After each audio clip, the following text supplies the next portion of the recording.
పరమ పవిత్రమైన తిరుమల తిరుపతిలో ఘోర అపచారం జరిగింది. అన్నమయ్య విగ్రహానికి కొందరు శాంటాక్లాస్ టోపీ పెట్టడం పెను దుమారం రేపింది. తిరుపతి పట్టణంలోని ప్రధాన కూడలిలో ఉన్న అన్నమయ్య విగ్రహానికి శాంటాక్లాస్ టోపీ ఉండడాన్ని గమనించిన హిందూ సంఘాలు తీవ్ర స్థాయిలో ఆగ్రహం వ్యక్తం చేశాయి. విషయం తెలుసుకున్న బజరంగ్ దళ్ కార్యకర్తలు పెద్ద సంఖ్యలో అక్కడికి చేరుకుని ఆందోళన చేపట్టారు. హిందువుల మనోభావాలు దెబ్బతీసేలా ప్రవర్తించిన వారిపై చర్యలకు డిమాండ్ చేశారు. బజరంగ్ దళ్ కార్యకర్తలు రోడ్డుపై బైఠాయించి ఆందోళన చేశారు. దాంతో ఎలాంటి అవాంఛనీయ ఘటనలు జరగకుండా పోలీసులు అప్రమత్తమయ్యారు. మరోవైపు ఈ ఘటనను టీటీడీ మాజీ చైర్మన్ భూమన కరుణాకర్ రెడ్డి తీవ్రంగా ఖండించారు. సనాతన ధర్మం అని చెప్పే పవన్ కళ్యాణ్ స్వామి ఇప్పుడు ఎక్కడున్నారని ప్రశ్నించారు.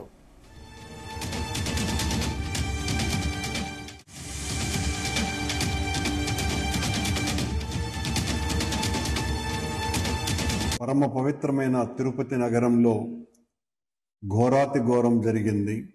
పవిత్రత పూర్తిగా చంద్రబాబు గారి కూటమి పాలనలో మంటగలిసింది. సనాతన ధర్మాన్ని పరిరక్షిస్తాము, తిరుపతి పవిత్రతను మేము వస్తే ఎంతగానో కాపాడుతాము, మా వల్లనే తిరుపతి తిరుమల పరిరక్షణ జరుగుతుంది, ప్రక్షాళన చేస్తాము అని మాయమాటలు చెప్పినటువంటి కూటమి నేతలు ఈ రోజున సాక్షాత్తు వెంకటేశ్వర స్వామి మీద 32,000 కీర్తనలు రాసి అజరామరమైనటువంటి కీర్తి గడించినటువంటి భగవత్ స్వరూపుడైనటువంటి అన్నమయ్య విగ్రహానికి శాంతాక్లాస్ టోపీ పెట్టడం అంటే ఇంతకంటే ఘోరమైనటువంటి అపరాధం మరొకటి లేదు. దీనికి పూర్తిగా చంద్రబాబు కూటమి నేతలు బాధ్యత వహించాలి. మీరు చెప్పినటువంటి మాటలేంటి, మీరు చేసి మీ పాలనలో జరుగుతున్నటువంటి పోకడలేంటి, మీ పాలనలో ఈ రకమైనటువంటి ఆకతాయి పోకడలకు సిద్ధపడ్డారు అంటే మీరిచ్చినటువంటి చనువు కారణంగానే ఈ సంఘటన జరిగింది అని అనుకోవాలి. ఇంత పైశాచికమైనటువంటి మనస్తత్వంతో వెంకటేశ్వర స్వామి ప్రథమ భక్తుడైనటువంటి అన్నమయ్య శిరం మీదనే ఈ రకంగా శాంతాక్లాస్ టోపీ పెట్టగలిగినారు అంటే, అది కూడా పరమ పవిత్రమైనటువంటి తిరుపతి నగరంలో ఈ సంఘటన జరిగింది అంటే ఇంతకంటే ఘోరాతి ఘోరమైనటువంటి అపరాధం మరొకటి లేదు. దీన్ని తీవ్రంగా ఖండిస్తున్నాం. వైఎస్ఆర్ కాంగ్రెస్ పార్టీ ఇలాంటి వాటిల్ని ఎట్టి పరిస్థితుల్లోనూ ఉపేక్షించదు, క్షమించము. ఇలాంటి ద్రోహులకి పట్టుకొని తిరాలా, వాళ్ళకి సరైనటువంటి శిక్ష వేయాలి. ఇదే అంశంపై మరిన్ని డీటెయిల్స్ మా ప్రతినిధి నరేష్ అందిస్తారు. నరేష్. Thank you. అంటే ఈ తిరుమల తిరుపతి దేవస్థానానికి సంబంధించి అయితే మాత్రం ఒక అన్నమయ్య సర్కిల్ సంబంధించి ఈ రోజు అన్నమయ్య సర్కిల్ లో ప్రతిష్ఠించినటువంటి అన్నమయ్య విగ్రహానికి అయితే మాత్రం గుర్తు తెలియని వ్యక్తులైతే ఒక శాంతా క్లాజ్ కి సంబంధించినటువంటి టోపీ కూడా పెట్టినటువంటి దృశ్యం అయితే కనిపిస్తుంది. దీనికి ఒక విషయం తెలుసుకున్నటువంటి బజరంగ్ దళ్ గాని, హిందూ ధార్మిక సంస్థలు గాని ఇప్పటికే పెద్ద ఎత్తున అయితే ఆందోళన అయితే చేపడుతున్నాయి.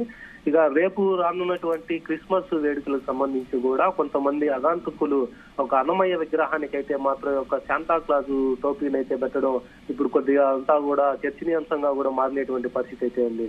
ఈ యొక్క ఘటనకు సంబంధించి కూడా ఇప్పటికే పోలీసులు ఎలాంటి అవాంఛనీయ సంఘటనలు కూడా జరగనీయకుండా జాగ్రత్తలు అయితే తీసుకుంటున్నారు. రేపు రానున్నటువంటి క్రిస్మస్ సందర్భంగా కూడా తిరుపతి పట్టణంలో అయితే పెద్ద ఎత్తున అయితే కొన్ని చర్చిలు అయితే ఒక క్రిస్మస్ వేడుకలు అయితే ఘనంగా అయితే చేస్తుంటారు. కానీ ఎప్పుడు కూడా ఆధ్యాత్మిక క్షేత్రంగా ఉన్నటువంటి తిరుపతిలో అయితే మాత్రం ఒక అన్నమయ్యకి సంబంధించినటువంటి విగ్రహానికి, అది కూడా క్రిస్టియానిటీకి సంబంధించినటువంటి శాంతాక్లాజ్ ఒక టోపీని అయితే ఉంచడం, దీన్ని వెనక ఎవరున్నారు ఏంటి అనే దాన్ని కూడా ఇప్పటి వరకు పోలీసులు అయితే ఒక సీసీ కెమెరాలు అయితే పరీక్షిస్తా ఉన్నారు. ఒక సెంటర్ కు సంబంధించినటువంటి అంటే అన్నమయ్య సర్కిల్ అనేది కూడా ఒక పెద్ద సర్కిల్ అయితే ఉంది. ఒక అన్నమయ్య సర్కిల్ అనేది పేరుగాంచినటువంటి సర్కిల్. తిరుపతిలో ఒక అన్నమయ్య సర్కిల్ అంటే ఎవరికి కూడా తెలియనటువంటి పరిస్థితి అయితే ఎప్పటికీ కూడా ఉండదు. అటువంటి సర్కిల్లో ప్రతిష్ఠించినటువంటి అన్నమయ్య విగ్రహానికి అయితే మాత్రం కొంతమంది గుర్తు తెలియని వ్యక్తులు అయితే మాత్రం టోపీని అయితే మాత్రం దాని ఆ విగ్రహం పైన అయితే ఉంచడంతో పాటుగా ఇప్పుడు దుమారం అయితే రేపుతున్నటువంటి పరిస్థితి అయితే ఉంది. ఒక కూటమి ప్రభుత్వం వచ్చినప్పటి నుంచి కూడా ఇటువంటి సంఘటనలు ఎక్కువ అవుతా ఉన్నాయి. కానీ ఎలాంటి చర్యలకు కూడా ఇప్పటి వరకు ఆదేశాలు అయితే జారీ చేయట్లేదు. సనాతన ధర్మం గురించి అంతగా చెప్పినటువంటి పవన్ కళ్యాణ్ ఏమైపోయారు? కూటమి ప్రభుత్వానికి సంబంధించినటువంటి ఈ ప్రభుత్వంలోనే ఇటువంటి హిందూ ధార్మిక సంస్థలకు సంబంధించినటువంటి ఎప్పుడు కూడా ఇటువంటివి ఎక్కువగా జరుగుతా ఉన్నాయి. అది కూడా తిరుపతికి సంబంధించి అయితే మాత్రం ఎక్కువగా జరుగుతుందనేసి మాజీ టీటీడీ చైర్మన్ భూమన కరుణాకర్ రెడ్డి కూడా ఇప్పటికే ఆయన ఆగ్రహం అయితే వ్యక్తం చేసిన పరిస్థితి అయితే ఉంది. దీనికి న్యాయపరంగా కూడా చర్యలు అయితే తీసుకోవాలి. దీనికి ఇంత దారుణానికి చేపట్టిన వాళ్ళను కూడా వెంటనే కూడా అరెస్ట్ చేయాలనేసి కూడా వాళ్ళు డిమాండ్ అయితే చేస్తున్నటువంటి పరిస్థితి అయితే ఉంది. ఇప్పటికే శ్రీవారికి అయితే మాత్రం ఎన్నో వేల అన్నమయ్య కీర్తనలు అయితే రాసినటువంటి అన్నమయ్యకి ఇటువంటి అవమానం అయితే జరిగిన తర్వాత పోలీసులు అయితే ఏం చేస్తున్నారు? కూటమి ప్రభుత్వం ఇప్పటి వరకు దీనిపైన ఎలాంటి చర్యలు తీసుకోలేదనేసి ఇప్పటికే ఒక వైసీపీ ఇన్ఛార్జ్ గా ఉన్నటువంటి భూమన కరుణాకర్ రెడ్డి, మాజీ టీటీడీ చైర్మన్ గా ఉన్నటువంటి భూమన కరుణాకర్ రెడ్డి ఇప్పటికే ఆగ్రహం అయితే వ్యక్తం చేస్తున్నారు. దీంతో పాటుగా ఇప్పటికే బజరంగ్ దళ్ కానీ అలాగే హిందూ ధార్మిక సంస్థలకు సంబంధించినటువంటి వ్యక్తులు కూడా పెద్ద ఎత్తున కూడా నిరసనలు అయితే చేస్తున్నటువంటి పరిస్థితి అయితే ఉంది. ఒక ప్రధాన కూడల్లో ఉన్నటువంటి అన్నమయ్య విగ్రహానికి ఇటువంటి అవమానం అయితే మాత్రం తిరుపతిలో జోడు చేసుకోవడం, అది కూడా శ్రీవారి పాదాల చెంత ఉన్నటువంటి తిరుపతిలో ఆయన విగ్రహానికి ఒక క్రిస్టియానికి సంబంధించినటువంటి శాంటాక్లాజ్ టోపీని అయితే పెట్టడం వెనక కూడా దీని వెనక కొన్ని మత ఉద్దేశానికి సంబంధించినటువంటి వ్యక్తులైతే ఉన్నారు. దీన్ని ఖచ్చితంగా కూడా గమనించి సీసీ కెమెరాల్లో ఉన్నటువంటి రికార్డ్ అయినటువంటి వాటినంతా కూడా గమనించి దాంట్లో ఎవరైతే ఇలాంటి పనులు చేశారు, ఎప్పుడు చేశారు, దాన్ని కూడా హిందువులకైతే సమాధానం చెప్పాలి అనేసి ఇప్పటికే పెద్ద ఎత్తున కూడా అయితే నిరసనలు అయితే చేస్తున్నటువంటి పరిస్థితి అయితే ఉంది. దీనికి ఇప్పటికే పోలీసులు రేపు రానున్నటువంటి క్రిస్మస్ సందర్భంగా కూడా ఎలాంటి అవాంఛనీయ సంఘటనలు కూడా జరగనీయకుండా అన్ని ఏర్పాట్లు అయితే చేసుకున్నటువంటి పరిస్థితి అయితే ఉంది. దీంతోనే మత కలహాలు కూడా రెచ్చగొట్టే విధంగా కూడా ఈ యొక్క సంఘటన అయితే ఉంది. అన్నమయ్య విగ్రహానికి ఇటువంటి అపచారం, అవమానం జరగడం అనేది దీని వెనక ప్రభుత్వం కూడా వెంటనే దీనికి సరైన నిర్ణయం తీసుకొని వారిని అరెస్ట్ చేసిన తర్వాతనే హిందూ మనోభావాలు కూడా దెబ్బతీయకుండా కూడా ఉంటాయి.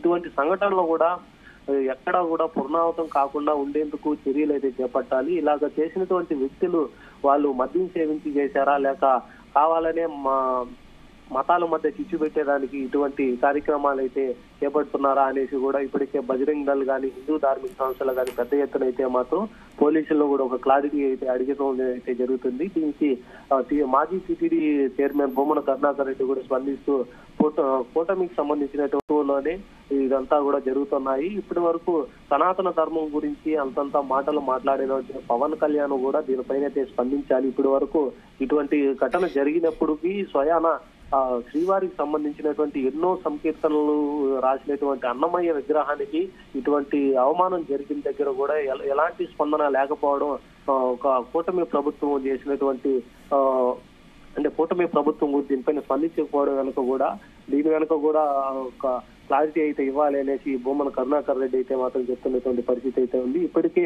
పోలీసులు బందోబస్తు అయితే చేశారు. ఒక అన్నమయ్య సర్కిల్ కి సంబంధించి ఇప్పటికి పోలీసులు చాలా వరకు గట్టిగా బందోబస్తు అయితే ఏర్పాటు చేశారు. దాంతో పాటుగా సర్కిల్లో ఉన్నటువంటి సీసీ కెమెరాలు కూడా ఇప్పటికి పరిశీలిస్తా ఉన్నారు. దాంతో ఈ యొక్క ఘటన ఎప్పుడు జరిగింది, ఈ యొక్క అగాంతకులు ఎప్పుడు ఈ యొక్క అన్నమయ్య విగ్రహానికి ఒక టోపీ పెట్టారు, ఏ టైంలో జరిగింది అనే దానిపైన కూడా విచారణ అయితే చేపడుతున్నటువంటి పరిస్థితి అయితే ఉంది. అక్కడ ఉన్నటువంటి బజరంగ్ దళ్ కానీ హిందూ ధార్మిక సంస్థకు సంబంధించినటువంటి కొంతమంది ప్రతినిధులను కూడా అక్కడి నుంచి పంపేయడం జరిగింది. దీనికి రానున్నటువంటి క్రిస్మస్ వేడుకలు కూడా మత కలహాలు అయితే మాత్రం సృష్టించేందుకే కొంతమంది అగాంతకులు ఇటువంటి ప్రయత్నాలు అయితే చేశారు. వాటిని వాళ్ళు ఖచ్చితంగా క్రిస్టియన్లా లేకపోతే హిందువులా ఇటువంటి మత కలహాలు సృష్టించేందుకే ఇటువంటి వాళ్ళు చేసినటువంటి ప్రయత్నాలు అయితే కొనసాగుతున్నాయి తిరుపతిలో. వాటిని ఖచ్చితంగా అరెస్ట్ చేసి హిందూ సంఘాల ముందైతే మాత్రం వారు ఉంచుతామనేసి ఇప్పటికే తిరుపతి ఎస్పీ సుబ్బరాయుడు అయితే చెప్పిన పరిస్థితి అయితే ఉంది. ఒక అన్నమయ్య విగ్రహానికి ఇలాంటి అవమానం జరగడం మాత్రం బాధాకరంగా ఉందనేసి కూడా పోలీసులు అయితే చెప్తున్నటువంటి పరిస్థితి అయితే కూడా కనిపిస్తుంది. ఒక హిందూ ధార్మిక సంస్థలు అలాగే బజరంగ్ దళ్ వాళ్ళను కూడా ఇప్పటికే కాంప్రమైజ్ చేసి రేపు రానున్నటువంటి క్రిస్మస్ వేడుకలకు సంబంధించి కానీ హిందువులకి క్రిస్టియానిటీ ఇద్దరికి కూడా మత కలహాలు సృష్టించేందుకే కొంతమంది అగాంతకులు ఇలాంటి ప్రయత్నాలు అయితే చేస్తున్నారు. వారినైతే మేము ఖచ్చితంగా అరెస్ట్ చేసి మీ ముందైతే కూడా పెడతాము, వాళ్ళపైన విచారణ కూడా చేపడతాము. ఇప్పటికే దాదాపుగా ఒక సీసీ కెమెరా ఫుటేజ్ కూడా పరిశీలిస్తున్నాం అనేసి పోలీసులు అయితే చెప్పి అక్కడి నుంచి పంపేసినటువంటి పరిస్థితి ఉంది. వెంటనే యొక్క అన్నమయ్య విగ్రహానికి పెట్టినటువంటి శాంటాక్లాజ్ టోపీను కూడా తీసేసి అక్కడ ఉన్నటువంటి విగ్రహాన్ని కూడా మళ్ళీ పాలాభిషేకం లాంటివి కూడా చేయాలి అనేసి హిందూ ధార్మిక సంస్థలు అయితే మాత్రం గట్టిగా అయితే నిరసనలు అయితే చేస్తున్నటువంటి పరిస్థితి ఉంది. దీనిపైన ఇప్పటి వరకు కూటమికి సంబంధించినటువంటి ప్రభుత్వానికి సంబంధించినటువంటి ఎలాంటి అఫీషియల్స్ వ్యక్తులు కానీ టీటీడీకి సంబంధించినటువంటి అధికారులు కూడా ఇప్పటి వరకు స్పందించకపోవడం ఒక హాస్యాస్పదంగా ఉందంటూ కూడా టీటీడీ మాజీ చైర్మన్ భూమన కరుణాకర్ రెడ్డి వ్యాఖ్యానించారు. దీంతోనే ఖచ్చితంగా అన్నమయ్యకి సంబంధించినటువంటి యొక్క అవమానాన్ని మళ్ళీ పునరావృతం కాకుండా ఇప్పుడు చేసినటువంటి వ్యక్తులను అయితే మాత్రం ఖచ్చితంగా అరెస్ట్ చేసి మా ముందైతే మాత్రం పెట్టాలి అనేసి చేస్తున్నటువంటి పరిస్థితులు అయితే ఇప్పుడు తిరుపతిలో నెలకొన్నాయి. Right, thank you Naresh.